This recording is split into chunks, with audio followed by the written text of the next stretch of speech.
tapi gitu-gitu aja, muter. Kenapa? Nggak punya mentor, nggak punya apa ya, pakem gitu.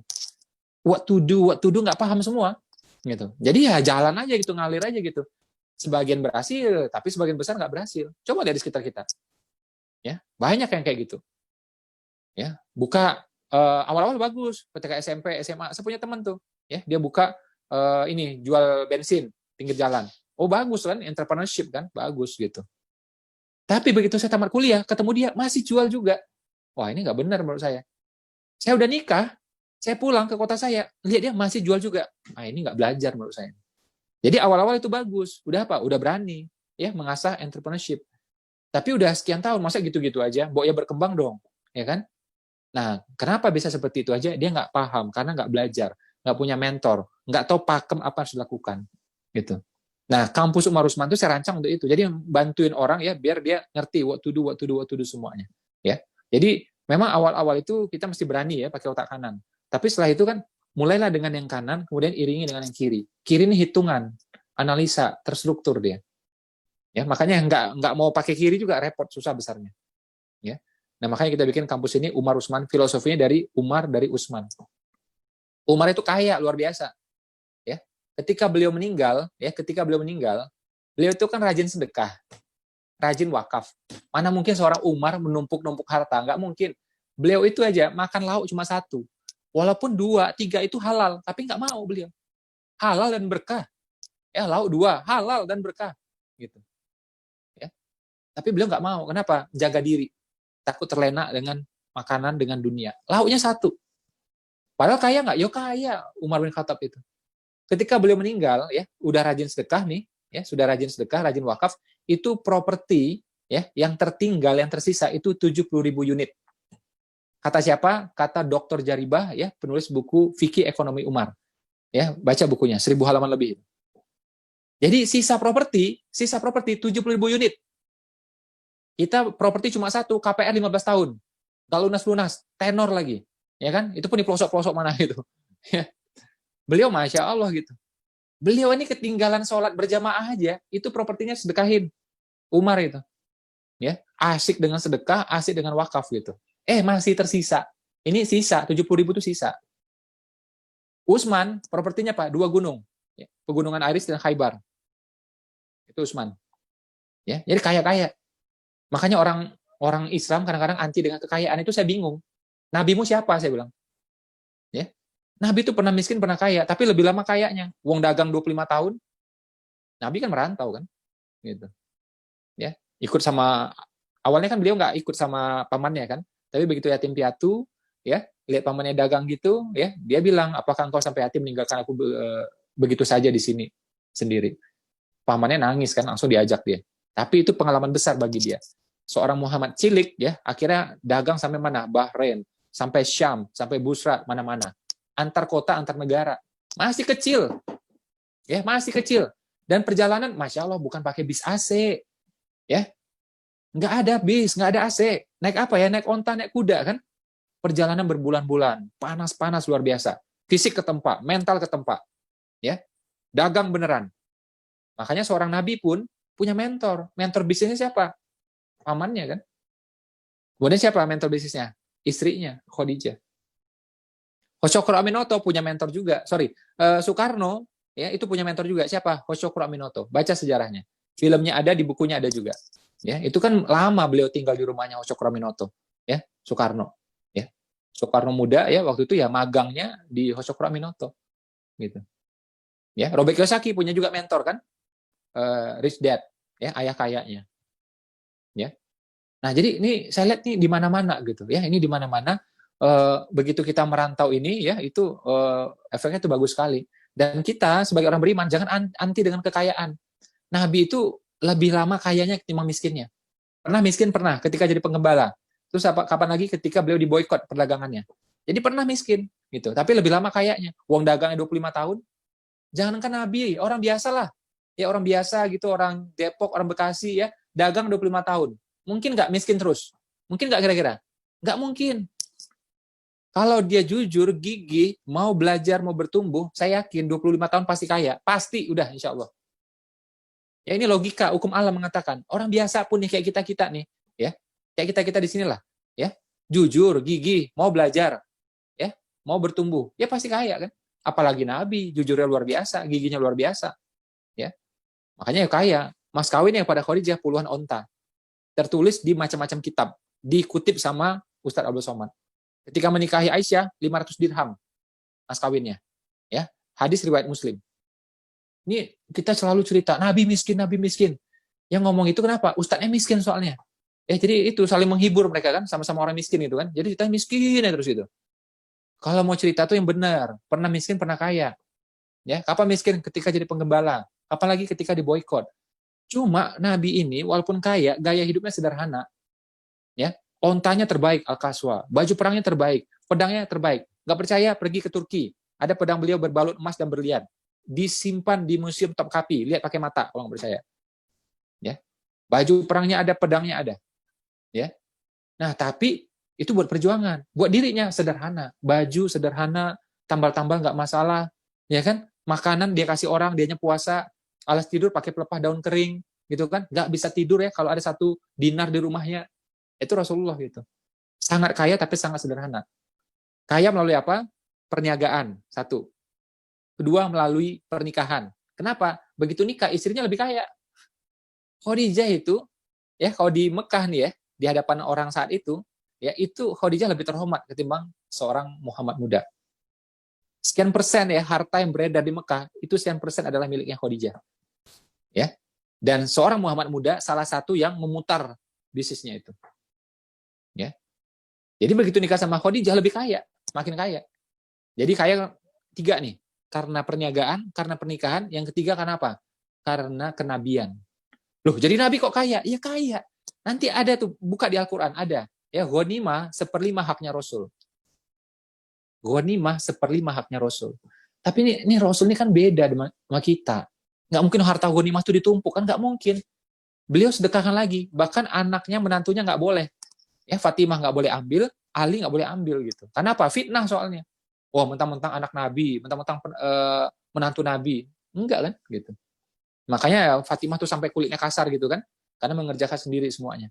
Ya, jadi pas dibagi itu ada onta-onta, kuda-kuda berlian, budak-budak gitu ya, semua pada ngambil gitu, semua pada bagi, ya. Fatimah nggak dapat, nggak bisa gitu.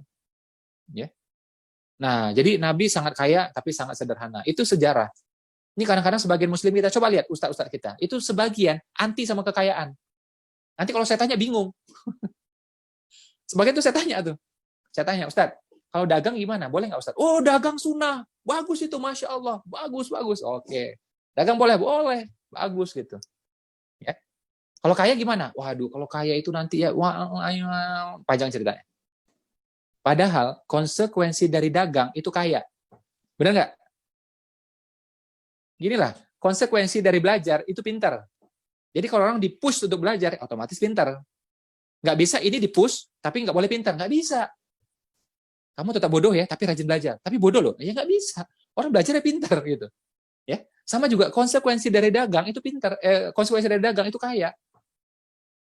Dagangnya sunnah, kayanya nggak dianjurkan. Bingung tuh cara berpikirnya. Nabi kaya, lebih lama kayanya ketimbang miskinnya. Istri Nabi lebih kaya. Mertua Nabi, Abu Bakar, kaya. Penerus Nabi, ketika meninggal gitu kan, ada khalifah-khalifah kan, juga kaya-kaya. Umar, Utsman kaya. Nabi, istri Nabi, mertua Nabi, penerus Nabi. Kurang apa lagi contoh coba? Masa nggak paham-paham? Ya, ada 4 mazhab terbesar di dunia. Ada banyak mazhab, tapi yang besar 4. Mazhab tertua, terbesar siapa? Hanafi, Imam Hanafi. Boleh cek sejarahnya, beliau kaya. Murid terbaik beliau, itu namanya Muhammad Al-Syabani. Kayanya Masya Allah. Ya, itu di ruang tamunya, dia kerjanya apa? Ngopek-ngopek itu. Emas batangan, cetek, cetek, cetek. Baca sejarahnya ulama saya. Kaget tuh kalau bacanya itu. Ya. Terus apa lagi? Mazhab di Arab Saudi sebenarnya. Arab Saudi awal yang mazhabnya adalah Imam Maliki. Ya, itulah yang menjadi guru bagi Imam Syafi'i. Ya. Nah, belajar nih sama Imam Malik, ya. Belajar sekian. Itu Imam Syafi'i. Wah, ini saya kalau cerita mah seru banget. Teman-teman baca tuh di Instagram. Saya pernah posting tuh sebagian. Imam Syafi'i itu awalnya mengidolakan ulama miskin. Jadi Palestina kan, dia mengidolakan ulama miskin. Dia pikir apa? Ini orang bebas hisab. tidak terpesona dengan dunia. Dia mengidolakan ulama miskin. Ya, kemudian dia merantau ke Madinah, berguru sama orang yang paling jago di sana, Imam Malik. Begitu sampai di rumah Imam Malik, kaget dia. Karpetnya itu ya, Imam Syafi'i injakkan kakinya, kaki tenggelam sampai semata kaki. Dan Imam Malik bajunya bagus-bagus, jubahnya bagus-bagus, kursinya tinggi, terompahnya banyak, ya, sandalnya banyak. Baca sejarahnya, silahkan baca. Buka buku apapun, buka kitab apapun, atau cek di Google, ketemu nih yang saya omongin ini. Ya, Imam Malik itu guru pertamanya, guru kesekian bagi Imam Syafi'i. Imam Syafi'i waktu itu masih kecil, masih muda. Bingung dia. Ini kok orang soleh kaya gitu. Ya, itu kayak orang kayak kita sekarang nih. Pasti gitu tuh, lihat orang soleh kaya bingung tuh biasanya tuh. Kita tuh. Ya. Diem aja deh gitu kan. Dia nggak berani tanya, diem aja murid. Ya, adab sebagai murid gitu kan. Sampai akhirnya si Imam Malik bilang, udah kamu udah selesai belajar di sini, kamu belajar sama yang lain. Itu hebatnya ulama masa dulu ya, masa lalu itu. Ini Imam Malik nih, ya. Ini Syafi'i muda nih, ya. Disuruh apa? Belajar ke Imam Hanafi. Ya, kamu belajar sama dia. Dia soleh, alim, kamu belajar sama dia. Dan orangnya lurus, Hanif. Kamu belajar sama dia. Oke, kata Imam Syafi'i. Tapi orangnya udah meninggal. Orangnya udah meninggal. Jadi kamu belajar sama muridnya aja. Namanya Muhammad Al-Syabani, ya, di Irak, ya, di kota apa tuh namanya ya? Kufah. Kota Kufah. Gitu. Kapan berangkatnya guru? Besok berangkat. Besok berangkat. Oke, baik. Besok digandeng di tangannya Imam Syafi'i. Sama siapa? Sama gurunya Imam Malik. Digandeng di tempat ini, ke tempat sewa onta. Kafilah-kafilah yang berangkat itu. Siapa yang mau berangkat ke Kufah? Kata Imam Malik. Kami, tuanku. Dia bilang gitu. Oh iya, ini aku punya murid nih, tolong titip. Dibayar sama Imam Malik. Dibayar. Dan, nah, Imam Syafi'i disanguin, dikasih sangu. Ya, nilai rupiahnya berapa? Kalau dikonversi sekitar 50 juta rupiah. Ini tertulis di macam-macam kitab. Dikasih duit itu kaget itu Imam Syafi'i. Ulama yang aku idolakan, yang miskin-miskin, nggak pernah ngasih duit. Nggak pernah ngasih sangu. Ini ulama yang kemudian, yang aku pelajari kemudian, malah ngasih sangu. Nilainya bayangin 50 juta ya. Jadi pas dia pergi itu, dari Madinah ke Irak itu, kepalanya muter-muter bingung. Dia mulai inilah ya, udah bergeser konsep di kepalanya itu udah. Begitu sampai dia kan suruh belajar nih ke muridnya Imam Hanafi, ya kan? Namanya Muhammad Al-Syabani. Begitu sampai di Irak, di rumahnya Muhammad Al-Syabani, dia lebih kaget lagi. Kalau gurunya kemarin, ya itu karpetnya tebal banget. Itu dibuka ruang tamunya, lagi ngapain tuh gurunya? Itu lagi motek-motek emas batangan. Cetek, dikumpul-kumpulin gitu, dipisah-pisah gitu. Makin kaget lagi dia. Ya. Cuma sebagai murid kan diem gitu kan, diem aja gitu kan. Nggak berani ngomong. Padahal di kepala dia makin berkecamuk. Ini kayaknya ada yang aneh gitu kan. Itu pengalaman Imam Syafi'i. Nah, ya, Muhammad Al-Syabani tahu, tapi dia diem aja. Ini kisah ini ya saya cross check di berbagai macam sumber, termasuk saya tanya langsung kepada Ustadz Amir Faisal, ya, juri Hafiz Indonesia, dan diceritakan oleh Gus Baha. Ya. Jadi bukan karang-karangannya, bukan ini, atau saya manipulasi, bukan gitu. Saya tiap kali ada cerita saya cross check semuanya. Ada hadis saya cross check semuanya, gitu. Ya, kalau nggak kan bahaya, bisa fitnah gitu. Ya. Nah, sekian lama belajar gitu, Muhammad Al-Syabani akhirnya ngomong kan, kamu kenapa? Kayaknya ada yang mau ditanyakan gitu. Iya, ada mau nanya apa?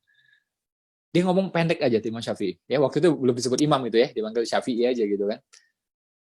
Ulama kok kaya? Ulama kok kaya gitu kan. Oh, jadi nggak boleh ulama kaya? Ya bukan gitu sih, tapi kok kaya gitu ya kan. Oke. Jadi Mas ini tak kasih sama orang-orang fasik ya, dia bilang gitu. Oh, jangan. Nah, Imam Syafi'i gimana pun orangnya kan pinter gitu kan. Nanti kalau dikasih sama orang fasik untuk maksiat gitu. Jangan. Atau ya udah, Mas ini buat kamu aja gitu. Digituin gitu. Oh, jangan. Engkau lebih alim daripada aku. Engkau lebih soleh daripada aku. Engkau lebih hanif daripada aku. Engkau aja yang pegang gitu. Nah, itu poinnya dia bilang. Sebaik-baiknya harta berada di tangan orang beriman. Kalau di tangan orang lain, kekacauan jadinya. Iya juga ya gitu. Nah, Imam Syafi'i ingat kata-kata Nabi waktu itu. Kata-kata Nabi adalah apa? Ciri-ciri orang benar adalah apa ya? Orang-orang fasik nggak suka sama dia. Ya, karena harta itu di tangan dia. Gitu. Nah, itu Nabi, kata-kata Nabi yang dia ingat itu. Oh iya iya iya gitu. Dan dia ingat juga tuh ajaran dari Imam Malik. Imam Malik bilang apa? Nikmat dari Allah itu hendaknya ditunjukkan. Ya, itu hadis Nabi. Ya, jadi Allah kasih banyak, kita kucel gitu, nggak boleh. Imam Malik bilang nggak boleh, harus kelihatan keren gitu. Ya, sekarang gini deh, saya tantang nih teman-teman ya, perhatikan baik-baik ini, ya perhatikan baik-baik. Ya, yang masih mendengar suara saya dengan jelas, coba angkat dua tangannya, angkat tangannya tinggi-tinggi boleh, gerakkan tangannya boleh, kencang-kencang geraknya boleh. Oke ya, biar saya tahu. Ini saya mantaunya di sini. Jadi gini, bayangkan ya, kita ngeliat anak kecil lagi main, ya anak kecil kucel, kucel, ingusnya leleran gini, ya baju compang-camping, rambut mirang-miring, gitu, muka cemang-cemong. Begitu lihat anak kecil seperti ini, apa yang kita bayang di kepala kita? Langsung kita bilang kan, ibunya mana ini orang? Ya, ini bocah, ibunya mana coba? Ibunya nggak berhasil ngurus dia. Ya. Sama juga ibaratnya kita mampu, tapi kita pakaian compang-camping di hadapan orang banyak. Artinya apa? Kita kasih pesan ke semua orang, Allah gagal ngurus aku. Itu artinya. Ya. Nah, itu yang disampaikan oleh Imam Malik. Jadi nikmat dari Allah harus ditunjukkan. Ini ya penampilan bagus ini disampaikan juga oleh seorang Habib ya, saya lupa namanya, sangat terkenal di Indonesia. Beliau sampaikan kisah yang seperti ini juga. Gitu. Jadi kalau ada nikmat dari Allah kita tunjukkan ya dengan takaran yang wajar, yang tidak menimbulkan curiga, fitnah atau mencolok di mata orang. Tapi tunjukkan, jangan malah kucel gitu. Ya Allah kasih nikmat kita malah kucel, gimana ceritanya coba? Ya. Nah, ini ya kan di tempat terus nih sama Muhammad Al-Syabani ya, Imam Syafi'i ini. Wah, itu pemikiran makin berubah. Sampai-sampai ya, sampai-sampai akhir Imam Syafi'i pendapatnya berbalik arah, ya beliau bilang apa? Kalau mampu beli kuda, ya beli kuda yang bagus, tapi kita pakai kita pakai keledai yang murah, itu nggak benar. Ya, saya ulang ya, kita mampu nih beli kuda yang bagus, ya, yang menunjukkan syiar terhadap Islam, ya, yang menunjukkan syiar terhadap mukmin. Tapi kita malah beli keledai yang murah-murah, nggak benar itu.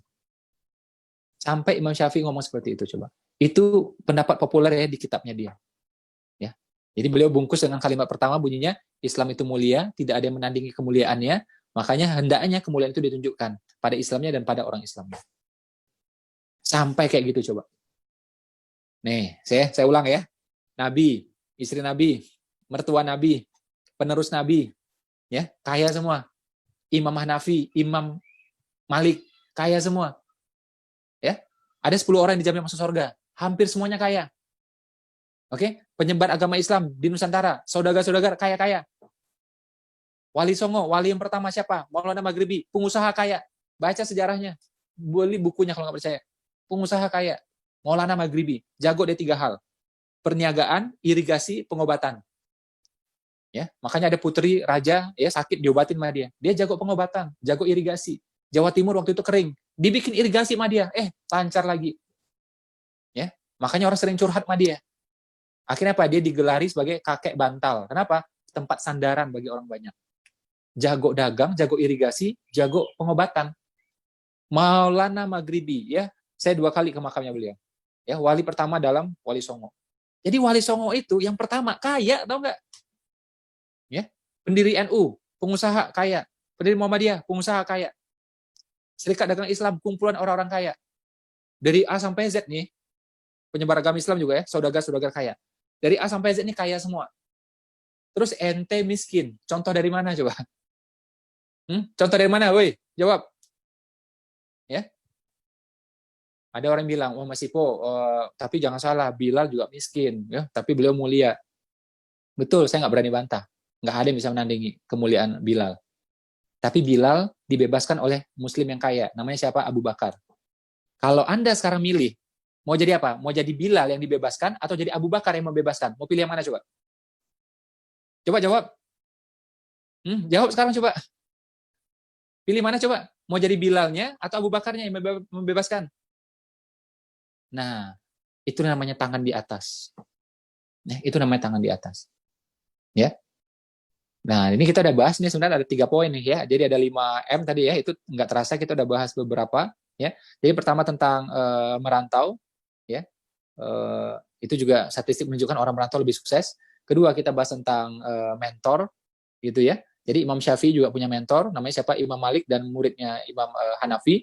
Nabi Muhammad juga punya mentor, ya, mentor bisnis, yaitu pamannya dan istrinya, ya. Terus juga Soekarno punya mentor, yaitu Hochokro Aminoto. Hochokro Aminoto ini mencetak Bung Karno, mencetak Agus Salim, dan tokoh-tokoh nasional yang lain. Luar biasa itu. Ya, jadi partai-partai yang saat itu terbentuk, ya, entah itu yang agamis, entah nasionalis, itu cetakannya orang-orang pentolannya itu dari ini semua, dari Hochokro Aminoto semua. Hebat banget itu orang, ya. Nah, jadi merantau satu hal, ya, intinya bukan merantau sih, intinya bergerak, ya. Saya bilang bergerak, ada gerakan yang jauh, itu namanya merantau, ada gerakan yang minimum, yaitu misalnya ke kantor kita atau ke ruko kita, ya, atau sekarang kita di rumah pakai WFH, ya. WFH. Jadi harus gerak nih, handphone harus gerak nih. Kalau diam, rezeki diam juga, rebah juga dia.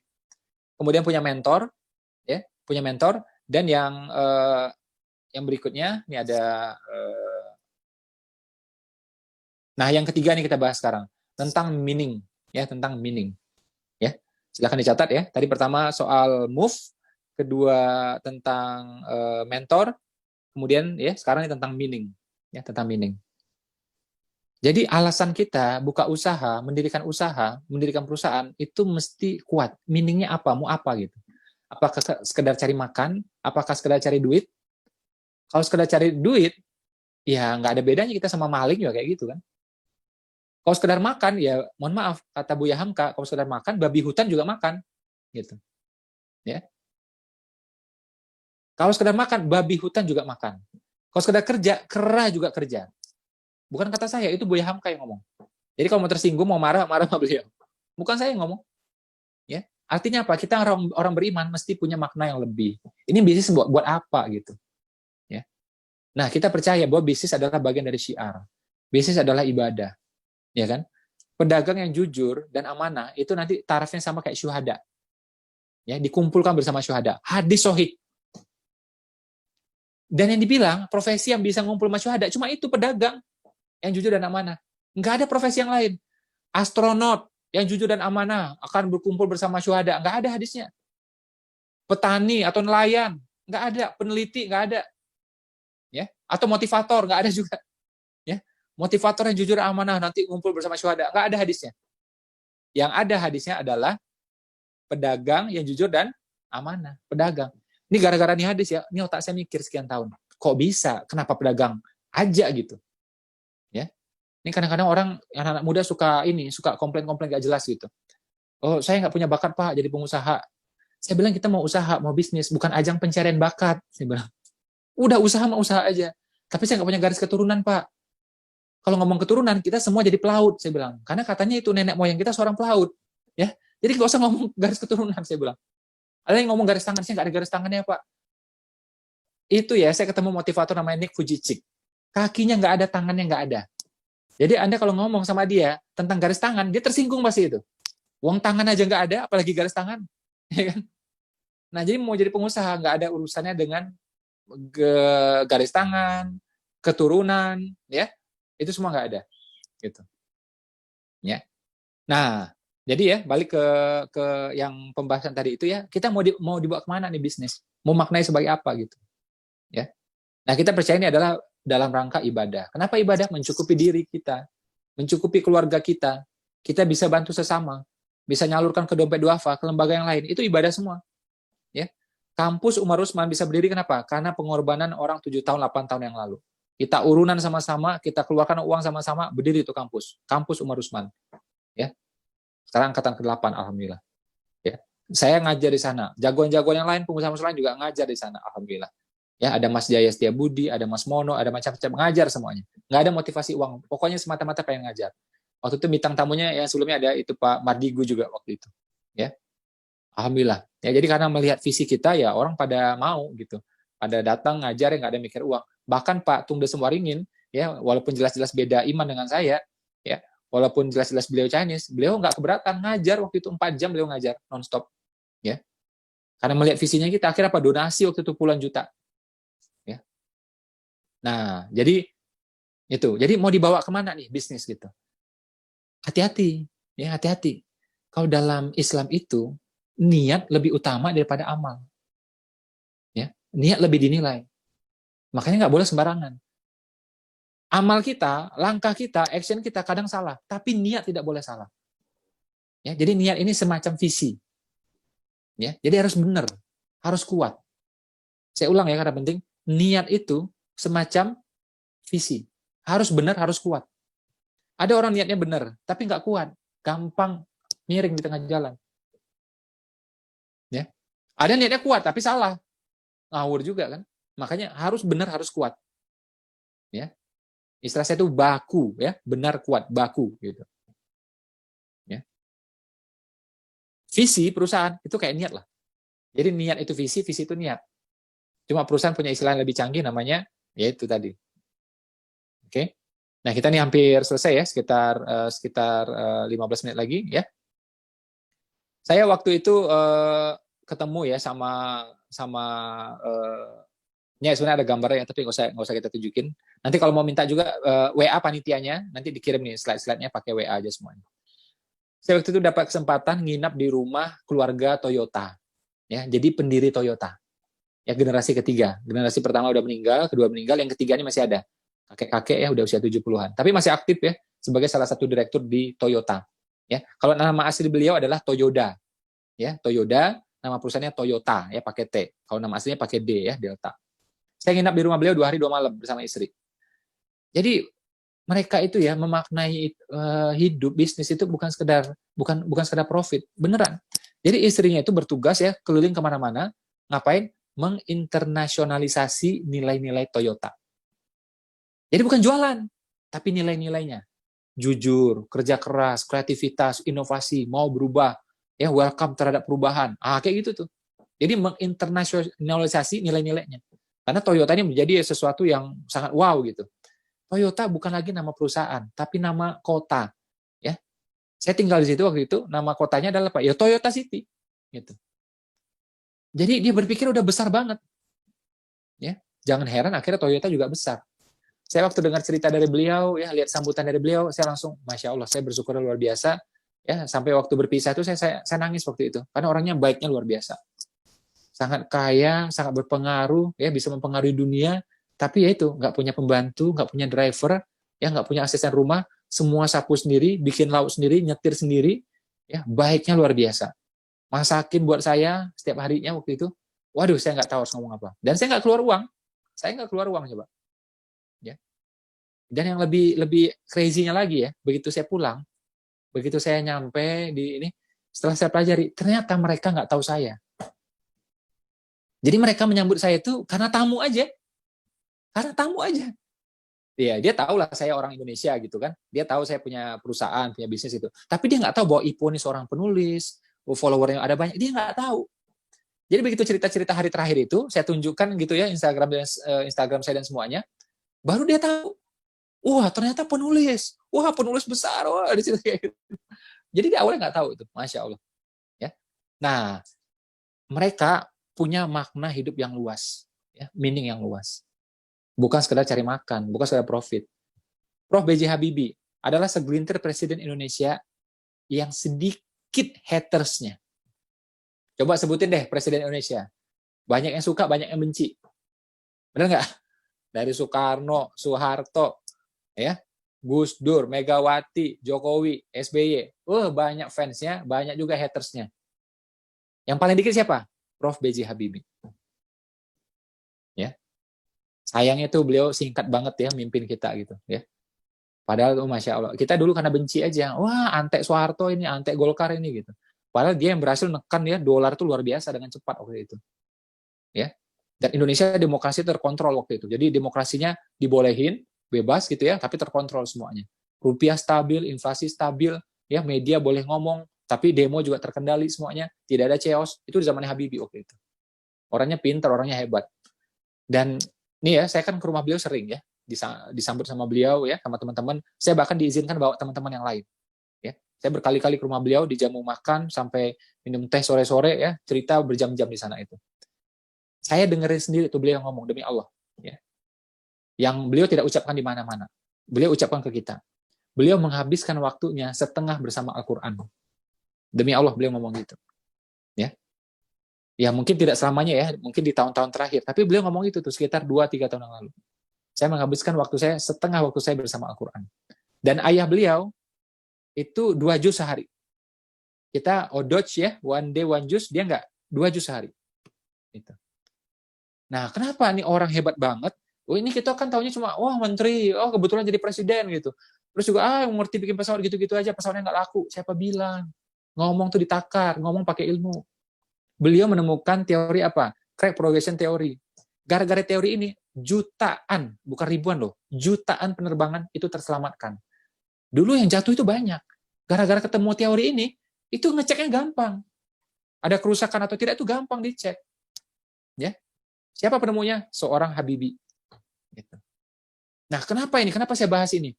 Ya, beliau itu waktu itu sakit keras ya, kayak mau meninggal gitu. Beliau bilang tuh, janji sama Allah juga. Ya Allah, andai kata Engkau kasih aku umur, aku akan abdikan ya umurku untuk Indonesia. Akhirnya Allah selamatkan, ya Allah kasih umur. Umurnya panjang, alhamdulillah. Sampai 80-an kan, gitu. Nah, benar tuh dia abdikan buat Indonesia. Dia bikin pesawat, bikin ini dan semua-semuanya. Ya. Jadi kayak gitu tuh. Itulah namanya meaning. Ya, meaning. Bukan sekedar cari uang. Bukan sekedar cari uang. Kalau kita berpikir buka usaha, ya semata-mata untuk perut kita, keluarga kita, ya Allah kasih segitu. Makanya saya bilang Allah tuh punya sifat namanya apa? Maha oke. Ya. Jadi kalau kita bilang, oh ini bakal gagal nih, oke. Wah ini mah bakal mentok ini, oke gitu. Tapi kalau kita bilang, ini insya Allah lancar nih, oke lancar. Gitu. Aku sesuai persangkaan hambaku. Ya. Nah ini meaning. Jadi kita kecil nggak apa-apa, belum berhasil nggak apa-apa, tapi meaningnya masih beneran. Meaningnya masih beneran. Gitu. Ya. Coba pikirkan untuk Indonesia. Coba pikirkan untuk umat. Ya. Bagaimana caranya melalui bisnis ini nanti yang kita inginkan itu bisa menaungi orang banyak. Ini niat nggak bohong. Kita bisa ngoceh macam-macam, tapi orang bisa merasakan niat kita ini tulus apa modus, tulus apa fulus. Orang bisa merasakan, gitu. Ya dan niat ini nggak bisa ditipu, kita manipulasi lama-lama nggak bisa. Ya, jadi 1 bulan orang bisa ditipu, 2 bulan bisa ditipu, 1 tahun masih bisa ditipu. Setelah itu nggak bisa nipu lagi udah. Nah itu niat dia kepancar kemana-mana, ketahuan itu. Ya. Nah itulah meaning. Jadi kita mesti punya meaning yang kuat. Ya, ini bisnis mau dibawa kemana? Ya, makanya amat baik ya kalau teman-teman punya mentor gitu ya, apalagi belajar di Umar Usman, saya pikir itu langkah yang tepat ya, karena akan bertemu nanti dengan jagoan-jagoannya semua. Ya, kita belajar tentang digital ya dan macam-macam semuanya. Move sudah, meaning sudah, ya, mentor sudah. Yang keempat saya bahas tentang mood. Ya, jadi manusia ini adalah makhluk mood. Moodnya bagus, rezekinya bagus. Ya, jadi mood itu macam-macam. Efeknya mana? Ke rezeki. Kemana lagi? Kesehatan. Potensi diri. Makanya kalau orang mood gak bagus, itu potensinya gak keluar. Orang kalau lagi marah-marah, rezeki yang tidak disangka-sangka gak mau datang ke dia. Ya. Kalau mood gak bagus, ya, kesehatan juga terganggu. Hormon-hormon tuh kacau jadi. Dan yang kabar baiknya lagi adalah apa? Kalau mood bagus, itu bagian dari amal soleh. Amal soleh. Kita bawa motor, tahu-tahu apa? Tabrakan. Mood kita jaga. Astagfirullah, tabrakan. Tapi apa? Masih bersyukur. Alhamdulillah, kaki nggak apa-apa, badan nggak apa-apa. Coba, udah tabrakan, motor bonyok, tapi masih bisa ngomong alhamdulillah. Mood dijaga sama dia, bagus. Amal soleh nggak kira-kira? Amal soleh. Ya, dimaki orang itu, kamu usaha kecil aja belagu, ya, kamu usaha nggak jelas aja masih ini kata orang maki kita lah misalnya tentang usaha kita gitu. Kita senyum juga, senyum aja, mood dijaga tetap bagus. Amal soleh, bagian dari sabar, bagian dari syukur. Jadi ini moodnya nggak main-main. Sampai akhirnya saya menyimpulkan manusia adalah makhluk mood. Kalau moodnya bagus, semuanya insya Allah bagus. Kesehatan bagus, rezeki bagus, potensi terbuka, ya, dan menjadi bagian dari amal soleh. Lebih sehat. Ya. Makanya orang yang selalu senyum, insya Allah sehat. Gitu. Orang yang selalu marah-marah, ya kita tahu sendiri kan, banyak penelitiannya kan, gitu, imun sistem turun, ya, dan seterusnya. Ya. Dan kabar baiknya lagi adalah apa? Semua amal ternyata apa? Salah satu manfaatnya bikin mood kita bagus. Ya. Kita manusia biasa, kadang-kadang kesel, kadang-kadang marah, gitu misalnya. Atau wudhu, kena air, kena wudhu, nah emosinya turun. Ya, jadi salah satu manfaat amal itu apa? Memperbaiki mood. Belum hilang tuh, masih marah tuh. Ya, belum hilang 100% marahnya. Takbir. Allahu Akbar. Marahnya makin turun, emosinya makin turun. Masih marah juga, sujud. Nggak mungkin orang sujud masih marah-marah, nggak mungkin. Ya, oke sujud tuh, wah, nggak mungkin. Pasti itu marahnya pasti hilang udah itu. Ya, semua amal, termasuk puasa. Kita kan manusia biasa kan, kadang-kadang jengkel juga, marah juga gitu kan. Tapi begitu kena puasa, ingat puasa, oh nggak jadi marah, emosi terkendali. Ya, lagi bingung, lagi galau, lagi sedih, ya udah sedekah, mood bagus. Zakat, mood bagus. Kurban, mood bagus. Ya, lagi buntu, lagi resah, lagi gelisah, lagi marah juga misalnya, pergi ke tanah suci, umroh, ya ibadah, mood bagus. Jadi amal itu manfaatnya banyak. Tujuannya satu, mencari ridha Allah. Manfaatnya banyak. Salah satu manfaatnya apa? Bikin mood kembali bagus. Ini rezeki. Ya, makanya saya sebut sebagai ini poin ya, titik untuk apa? Tombol ya, percepatan rezeki. Ya. Jadi kan kalau yang keajaiban utama itu saya udah bahas 7 keajaiban rezeki kan. Nah, ini saya bahas yang lainnya. Nah, saya ketemu ini nih. Gitu. Mood ya, tolong jaga moodnya biar tetap bagus. Ya, biar kesehatannya bagus, ya rezekinya bagus, ya jadi amal soleh gitu ya. Nah, rentetannya panjang. Terakhir ya, kita akan bahas tentang morning. Wah, ini materi favorit saya ini. Rahasia pagi. Senin kemarin dan Kamis kemarin, saya meeting sama mitra-mitra saya. Meeting jam berapa coba? Jam 3 pagi. Jam 3 pagi.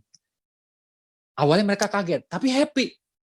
Pengen tahu juga gimana caranya ya, gimana rasanya ya meeting ya di Zoom jam 3 pagi gitu. And you know what? Ya, yang hadir berapa? Hampir 3.000 orang. Jam 3 pagi. Jam 3 kurang 10, udah full 1.000 orang.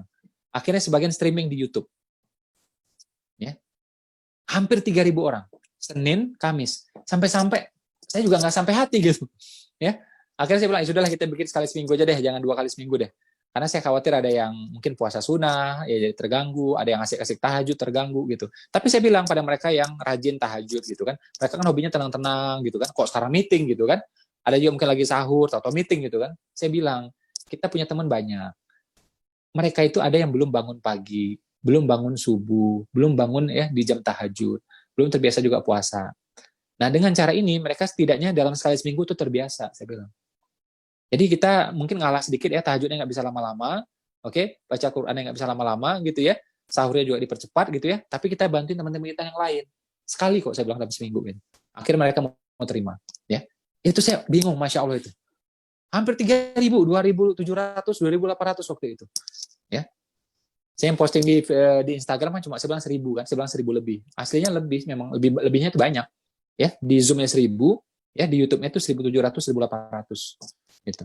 Tapi yang saya posting di Instagram saya bilang cuma 1.000-an, saya bilang gitu. Ya. Nah, kenapa saya paksa itu? Ya, kemarin Ustadz Umar Mita sampai bilang ke saya di Zoom, dia bilang itu yang ikut meeting jangan-jangan bukan manusia juga ini sebagian. Mungkin ada sebagian lain yang malaikat itu. Beliau ngomong gitu. Malaikat ikut meeting di situ gitu. Masya Allah bilang gitu. Ya. Jadi pertama saya pengen ngetes kan loyalitas gitu. Ya. Nah, terus apa kaitan dengan rezeki? Menjelang subuh itu, ya, dan setelah subuh, setengah jam menjelang subuh dan setengah jam setelah subuh, itu adalah golden time. Apapun yang kita bikin pada saat itu akan jadi sesuatu. Akan jadi sesuatu. Entah kita nulis, entah kita ngitung-ngitung, ya, entah kita nyusun artikel, kita nyusun strategi, ya, bikin apa aja jadi. Termasuk juga bikin anak juga itu jadi itu jam segitu biasanya tuh. Ya, jadi bikin apa aja bisa itu. Ya, itu kalau udah nikah tahu itu biasanya juga itu prime time itu untuk gitu tuh ya. Ya. Jadi itu memang waktu istimewa. Dan nih coba bayangin, ada pemerintah lagi bagi-bagi sembako. Lagi corona nih, orang nggak peduli, ngantri orang ratusan ngantri, 1.000-an ngantri orang. Kenapa? Bagi-bagi sembako. waktu menjelang subuh dan waktu setelah subuh, itu Allah lagi bagi-bagi rezeki dan keberkahan. Konyolnya orang apa? Malah tidur. Konyol kan? Ini rezeki lagi dibagi-bagi, tidur dia malah. Yang lain aja sampai ngantri, ente tidur. Konyol banget coba. Ya. Saya pelajari culture-nya India. Jadi ternyata kalau jam segitu kita biasakan bangun, itu cakra mahkota jadinya bagus. Akhirnya apa? Kesehatan bagus. Kepekaan juga bagus. Itu culture-nya India. Saya baca ilmu kesehatan. Hormon kortisol terkontrol. Hormon kortisol ini kalau nggak terkontrol, ini menjadi penyebab stres, bahkan stroke ya, dan kanker. Makanya Nabi bilang, tahajud apa gunanya? Mengusir penyakit dari tubuh. Hadis sahih. Ya. Jadi rajin tahajud, fisik bagus, hati bagus. Mengusir penyakit dari fisik, dari tubuh, kata Nabi. Ya. Dan kalau kita bikin tahajud di sana, oh Masya Allah kan, namanya udah tahajud. Tahajud, tahu-tahu hajat terwujud. Gitu. Ya. Nah, kebanyakan kita pagi apa? Rebahan, baring-baring, leye-leye. Ada malah tidur. Konyol banget. Jangan. Ya. Ada yang nanya ke saya, Mas Iko kok meeting jam 3? Aneh banget. Saya tanya mereka balik. Saya tantang mereka balik. Yang aneh itu jam 9 malam meeting. Itu yang aneh, saya bilang. Ada nggak contohnya Nabi? Nggak ada, saya bilang. Ya. Tubuh kita ini pengen istirahat jam berapa? Jam setengah 9. Nabi, perkiraan saya, ya itu tidur juga sekitar jam setengah 9. Karena Nabi itu begitu selesai sholat Isya, mengurangi percakapan dan tidak terima tamu lagi. Ya, makanya Nabi bisa bangun tuh jam 1, jam 2. Karena apa? Tidurnya awal. Prediksi saya, Nabi tidur tuh jam 8 atau setengah 9. Orang Jakarta, gaya banget, meeting jam 9 malam. Di mana? Di Citos, di mana? Di Pondok Indah, di kafe ini, di kafe itu, ya, di restoran-restoran yang buka 24 jam. Ilmu dari mana coba itu? Coba ya cari teman Facebook kita, ya cari teman Instagram kita yang paling nyinyir, coba cari. Yang paling julid, coba cari. Mudah-mudahan nggak ada ya, tapi carilah, mana tahu ada gitu. Itu menariknya ya. Ketika pagi pun dia tidak enak posting sesuatu yang negatif. Itu spirit pagi itu. Jadi pagi itu nggak mungkin orang negatif, positif semua. Jadi orang yang julid sekalipun, yang nyinyir sekalipun, yang suka ghibah sekalipun, itu kalau pagi ngetik yang itu nggak enak. Itu fitrahnya manusia. Dan kabar buruknya, ya ini juga kabar buat kita gitu ya, walaupun buruk gitu. Kejahatan itu dilakukan ketika malam dan direncanakan juga ketika malam. Gak ada namanya penjahat ngumpul ya habis sholat subuh gitu ya, habis dari masjid merancang kejahatan, gak ada. Pasti malam-malam semua. Nih yang masih muda-muda nih, ya yang laki-laki itu kan sering tuh begadang itu. Saya juga dulu pernah kayak gitu. Laki-laki tuh kalau ngumpul bergadang, makin malam ngomong makin ngaco. Bener nggak nih yang laki-laki? Bener nggak omongan saya nih? Coba kalau yang bener ngangguk, bener nggak omongan saya? Tuh, bener. Kadang main gitar lah, kadang inilah sambil nonton inilah. Makin malam yang ditonton makin nggak benar, yang diobrolin makin nggak benar. Rahasia pada kebuka semua, yang diminum juga kadang-kadang nggak benar, yang ditonton kadang-kadang nggak benar, gitu ya. Obrolan juga semua itu. Ya harusnya aib udah pada kebuka semua itu. Ngomongin soal cewek ini, cowok, macam-macam semuanya. Lu mah cewek ini udah ngapain? Mah cewek ini udah ngapain? Bisa kayak gitu tuh. Ya. Jadi kejahatan dilakukan ketika malam dan merencanakan pun juga di waktu malam. Ya. Nggak ada tuh yang habis subuh tuh nggak ada. Kalau subuh tuh DKM biasanya. Ya, mereka meeting. Nah, itu DKM biasanya itu. Ya, nggak ada bandit meeting subuh tuh nggak ada itu. Ya. Nah, kayak gitu tuh. Makanya kalau saya ya, dicari orang, ya jam 6 pagi ya bisa, nggak apa-apa. Jam setengah 6 juga nggak apa-apa gitu. Rumah ini udah nyala semua, jam setengah 4 pagi udah nyala rumah saya ini semuanya udah. Ya. Ini culture kita. Kalau ibu saya jam setengah 3 pagi, kalau ibu saya. Umur beliau 70-an. Ya. Itu bangunnya ya kalau nggak sakit itu setengah 3 udah bangun, ya udah mandi misalnya beliau itu. Ya. Sholat tasbih, tahajud dan macam-macam semuanya. Ya. Nah, jadi kekuatan pagi itu luar biasa. Malam itu bahaya, banyak bahayanya malam itu. Bahkan ya, perhatikan surah Al-Falaq dan surah An-Nas. Berlindung dari kejahatan apa? Malam. Memang kejahatan itu dilakukannya malam, ya, perencanaan juga malam. Bahkan ada ilmu gaib yang dikirim-kirim itu juga malam. Itu dia tidak bisa melintasi langit subuh, nggak bisa. Ya. Kan ada tuh dikirim tuh kan, jarak jauh gitu kan, ya. Walaupun kita bukan di dunia itu gitu ya, tapi kan memang itu terjadi. Dan itu diizinkan sama Allah gitu. Wong Nabi aja pernah hampir kena kan waktu itu. Surah Al-Falaq An-Nas itu kan turun gara-gara Nabi juga disihir jarak jauh sama orang. Sampai Nabi sesak nafas kan. Baca tuh. Ya, asbab turunnya seperti apa. Ya. Nah, proses pengiriman itu terjadi malam. Ketika masuk langit subuh nggak bisa. Ya, itu menariknya tuh malam itu, subuh itu, pagi itu, morning itu. Ya, saya baca lagi tuh, CEO Apple bangun awal, CEO Virgin Amerika bangun awal, Richard Branson bangun awal, ya, CEO Twitter, macam-macam itu kan saya bikin tulisan, saya kumpulin itu semuanya, bangun awal semua. Kobe Bryant mendiang, pemain basket itu, beliau tuh jam 5 badannya udah basah kuyup, kata temannya kayak orang habis mandi, habis berenang, kata temannya. Kenapa? Latihan udah jam 4. Ya. Jam 4 udah latihan deh. Gitu. Ya. Nah, mereka ya, kalau mereka tuh mikirnya simpel aja. Kenapa? Kalau aku bangun awal, berarti aku start lebih awal. Aku curi start ya 3 jam, 4 jam ketimbang orang rata-rata. Jadi menang 3 jam dia sehari. Kalau kali setahun, kali 360 udah berapa coba? Nah, jadi dia merasa untung banyak gitu loh. Ya. Dan teman-teman boleh cek, saya kalau cerita ini panjang sekali. Silahkan cek ya efek tidur malam. Ya, efek ya tidur larut, apa efeknya? Coba cari. Banyak sekali, negatif semua. Negatif semua. Tapi kalau tidur awal itu bagus semuanya. Jadi tubuh ini ya memperbaiki dirinya, sel ini memperbaiki dirinya itu jam setengah 9 malam atau jam 9 malam, tergantung daerahnya. Ya. Tapi kalau kita bangun nih, dia nggak bisa memperbaiki. Kalau kita tidur, dia bekerja. Gitu. Tapi karena kita tidur, kalau kita nggak tidur, dia nggak bisa bekerja. Makanya orang yang misalnya sering bergadang, itu mukanya biasa gampang cepat tua kelihatannya. Ini muka-muka yang boros ya, nah mungkin gara-gara itu tuh suka begadang mungkin tuh ya. Nah, ini ada nggak muka-muka yang boros ini ya? Jangan dompet aja yang boros ya. Ini karena muka juga boros, kacau ini ya. Jangan sampai itu. Ya, jadi tidur awal itu menyehatkan.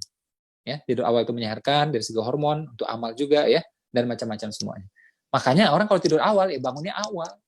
Gampang. Itu ya kalau dalam Islam ya, Baitul Mal itu kan memang harus dijaga 24 jam. Tapi Nabi pinter.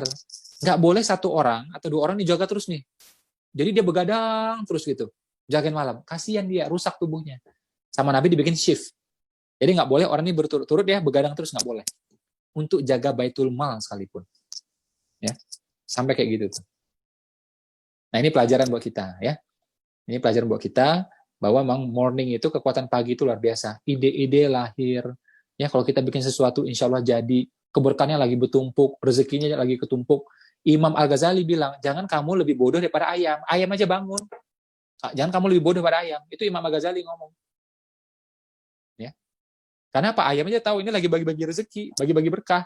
Kok malah tidur coba? Nah, kalau memang ngantuk, tidur juga, ada namanya tidur siang. Boleh tidur siang. Namanya isoma, istirahat, sholat, makan. Ya, jadi ulama zaman dulu udah pinter tuh, udah ngasih tahu kita. Isoma, istirahat dulu, sholat, baru makan. Dan Nabi juga biasanya istirahat itu menjelang zuhur. Atau kadang-kadang setelah zuhur. Jadi kalau orang udah terbiasa bangun awal, biasa tuh jam setengah 12 biasanya ngantuk biasanya itu. Tidur. Loh, saya kan kerja Pak, makanya jadi pengusaha. Kalau pengusaha bisa, kalau karyawan nggak bisa. Tidur di kantor, malas kamu ya, tidur-tidur. Gitu. Tapi kalau saya ya, saya punya karyawan itu kan ya lumayan banyak juga lah ya. Saya itu kalau karyawan sampai tidur di kantor ya atau ketiduran, saya nggak pernah marah. Saya positive thinking, dia sudah kerja keras kalau menurut saya. Gitu. Ya, apalagi saya tahu bahwa hadisnya ya tidur siang itu bagus gitu. Bahkan tim saya ya itu level yang menengah atas, memang saya suruh mereka tidur siang gitu. Saya suruh tidur siang. Kalau yang levelnya agak bawah gitu, ya saya bebaskan ya. Saya nggak nyuruh, tapi mereka atur-atur lah waktu gitu. Ya pintar-pintar lah ngatur waktu mereka tidur siang. Mbak yang kerja di rumah saya juga, saya suruh juga tidur siang semuanya. Ya. Jadi kalau teman-teman juga baca itu ya, bagaimana orang Jepang ya, mereka juga tidak pernah marah sama stafnya yang tidur siang atau ketiduran. Ya, jadi itu malah bagus dari segi kesehatan dan ini juga kan penelitiannya juga ada kan, power of nap itu kan. Jadi dari macam-macam aspek bagus. Dalil yang ngomong gitu, penelitian juga ngomong seperti itu. Oke ya, mungkin itu dari saya. Kita nggak terasa udah 1 jam ya. Saya rasa nih di Indonesia bagian tengah mungkin udah siap-siap sholat maghrib ya. Terima kasih ya atas perhatian teman-teman semuanya. Saya berharap dari sini ya lahir pengusaha-pengusaha yang tangguh, yang kuat ya, yang hebat, yang bisa menaungi keluarganya, ya orang banyak ya, dan bisa juga menggerakkan roda-roda ekonomi ya, yang insya Allah juga di langit dimuliakan, bukan cuma di dunia. Itu saja dari saya. Assalamualaikum warahmatullahi wabarakatuh.